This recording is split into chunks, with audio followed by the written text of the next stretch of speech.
my home. When the time come, when the time come, I fly away to my home.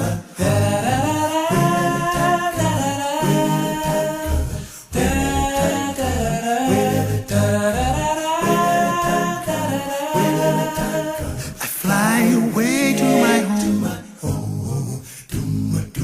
Yes. Maybe the morning, maybe the evening, I fly away to my home. Maybe the noonday, but soon I'll be leaving. I fly away to my home.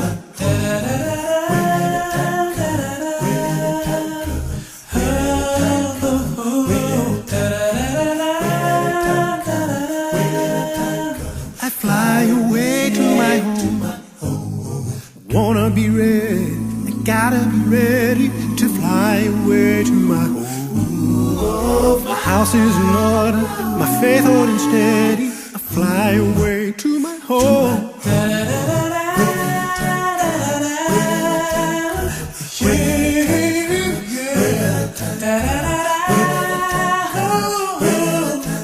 Oh, I'll fly away to my home.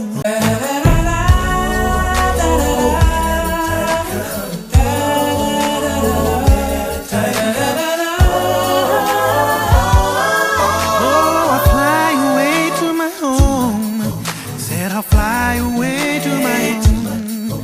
Oh, I'll fly away.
attendeth my way when sorrows like sea billows roll.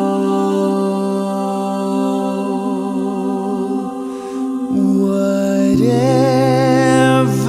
my lot, thou hast taught me to say, it is well with my soul.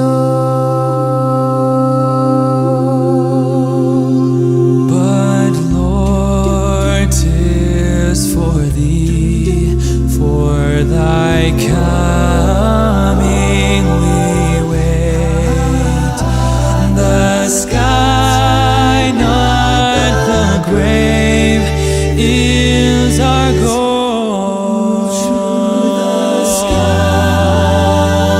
Oh, trump of the angel, oh, voice of the Lord, blessed hope, blessed rest of my soul.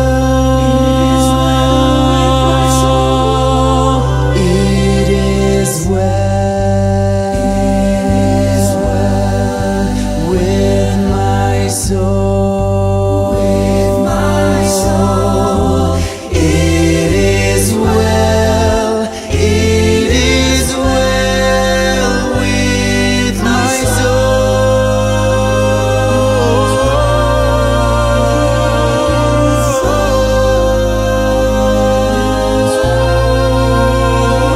And Lord, haste the day when my face shall be sight. The clouds be rolled back as a scroll. The trumpet shall sound, and the Lord shall descend. Even so, it is well with my soul.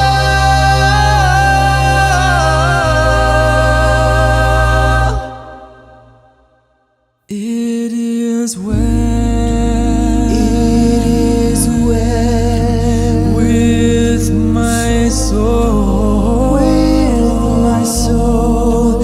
It is well with my soul.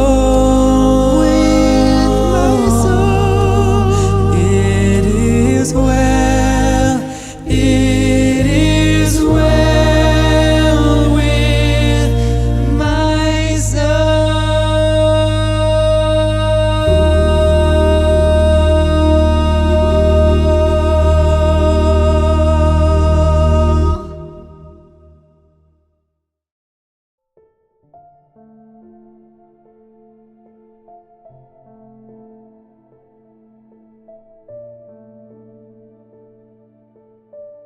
Bien-aimés dans le Seigneur, une fois de plus, bonjour à ce programme de prière du groupe Israël, dont le thème est Sentinelle vigilante.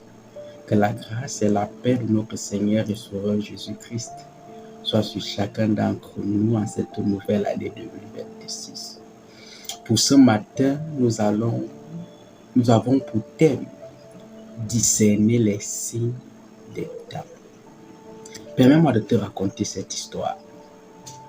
Deux navigateurs un jour s'affrontent. Le premier, fier de sa technologie moderne, ignore le ciel et ne consulte que ses instruments. Le second, quant à lui, un vieux marin, sans le vent, observe la nuance des nuages, le comportement des oiseaux. Quand une tempête soudaine, engloutit le premier bateau, le second, lui, l'avait pressenti et s'était mis à l'abri. Bien-aimé, savoir lire les signes naturels sauve des vies. Et sur le plan spirituel, savoir lire les signes des temps sauve des âmes. Et c'est à ce reproche que Jésus-Christ fera aux pharisiens et aux sadducéens qui savent lire les signes météorologiques, mais qui sont incapables de discerner les signes des temps.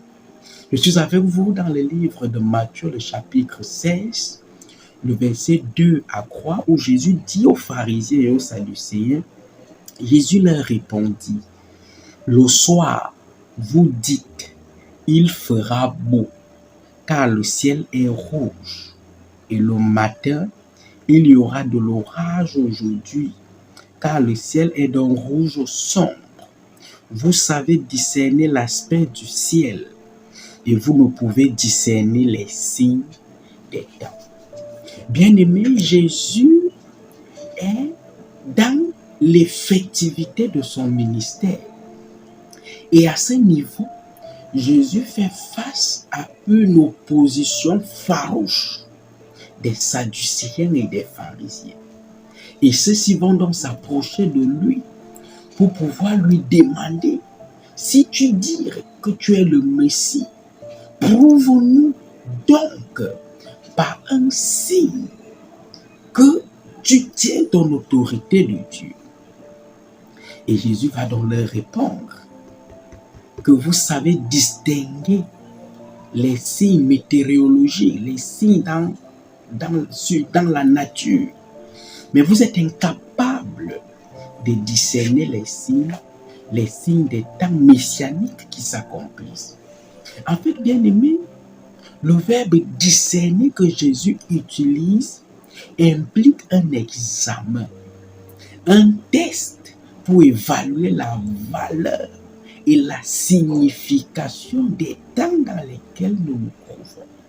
Il est donc nécessaire en tant que sentinelle que nous sachions l'époque, le moment dans lequel nous nous trouvons. Bien aimé, nous l'avons vu hier. Paul nous a dit que la nuit est avancée. Vu que la nuit est avancée, il n'est donc plus question que toi et moi, que nous nous endormions. Il est temps que nous nous réveillions. Parce que nous connaissons l'époque dans laquelle on se trouve. Il est temps que nous nous réveillions et que nous annoncions aux uns et aux autres qui dorment de se réveiller. Car le jour approche. Il ne s'agit pas d'une spéculation sur les dates, loin de là. Mais il s'agit d'une perception spirituelle éclairée des interventions de Dieu dans l'histoire et de l'accomplissement de ses prophéties. Dans le livre de Matthieu, le chapitre 24, Jésus nous montre les signes qui vont précéder son avènement. Il nous parle de guerre, de tremblements de terre, des bouleversements de moralité, de la prédication de l'évangile dans le monde entier. Tous ces signes bien-aimés sont perceptibles et visibles aujourd'hui. Qui n'a pas encore entendu parler de guerre? Qui n'a pas encore entendu parler de tremblements de terre? Nous sommes dans un moment, dans une époque où l'évangile est de plus en plus répandu dans le monde entier. Bien-aimé, le jour approche. La fin de ce monde est proche. Et en tant que sentinelle que Dieu nous a établis, nous devons discerner l'époque dans laquelle nous nous trouvons et nous réveiller de notre sommeil. Bien-aimé, est-ce que nous sommes donc des étudiants attentifs de la parole prophétique? Vous vous rappelez de la vision de Daniel, dans Daniel le chapitre 7. Daniel voit des empires défiler et nous connaissons au travers des faits historiques que que nous sommes déjà passés de l'empire babylonien. Nous avons déjà connu l'empire médo-perse, l'empire grec, l'empire romain. Aujourd'hui, mon frère, ma soeur, nous sommes sur la seconde phase de l'empire romain. La fin du monde est proche. Et il est question que toi et moi, nous nous réveillons. 2026 doit être une année de réveil et de réforme. Ça doit être une année où nous prêchons l'évangile. Ça doit être une année où nous proclamons tout haut la prédication de l'évangile de l'éternel Jésus-Christ. La sœur Hélène White nous dit, nous ne sommes pas laissés dans les ténèbres pour ignorer les événements qui précéderont la venue du Fils de l'homme. Des signes nous sont donnés afin que nous sachions quand son avènement est proche. Dieu nous aime d'un amour indicible. Il nous a donné des signes au travers desquels nous reconnaîtrons que Jésus-Christ est à la porte pour revenir. Et ces signes aujourd'hui sont visibles. Il est donc question que nous nous réveillons en 2026. Il est question que nous ressongions nos vies, que nous réexaminions nos vies en 2026. Car la nuit est avancée. Il est question de nous réveiller afin que le Seigneur Jésus-Christ nous trouve dans le réveil et dans la réforme. Vivement que l'Éternel nous aide à comprendre les signes des temps dans lesquels nous nous trouvons. Vivement que l'Éternel nous aide à savoir discerner l'époque dans laquelle nous nous trouvons. Vivement que l'Éternel nous aide à nous donner sagesse et intelligence, à savoir vivre dans cette époque. Que l'Éternel Dieu nous bénisse. Prions l'Éternel. Seigneur notre Dieu et notre Père, nous voulons une fois de plus te dire merci parce que d'un amour incommensurable, tu nous aimes. Tu nous as révélé au moyen de Jésus-Christ les signes qui vont précéder son avènement. Question de nous préparer à ton retour. Seigneur, ces signes sont visibles et perceptibles. Mais nous nous laissons endormis, Seigneur, par les distractions mondaines. Nous prions, ô Dieu, que tu nous réveilles. Nous prions, ô Dieu, que tu nous tiennes par la main afin que nous sachions discerner les signes de cette époque. Nous prions, ô Dieu, que nous ne soyons pas comme des pharisiens et des sadducéens qui ne savent point distinguer les signes de ton avènement. Donne-nous donc, Seigneur notre Dieu, de vivre une vie de sanctification en attendant ton retour imminent. Donne-nous de nous cramponner sur la personne de Jésus-Christ. Donne-nous de rechercher le Saint-Esprit et de vivre sous son influence. Donne-nous, ô Père éternel, de te rechercher en tout temps. Au nom puissant de ton Fils Jésus-Christ, nous avons prié. Amen. Que l'Éternel Dieu te bénisse, mon frère, ma soeur. Amen.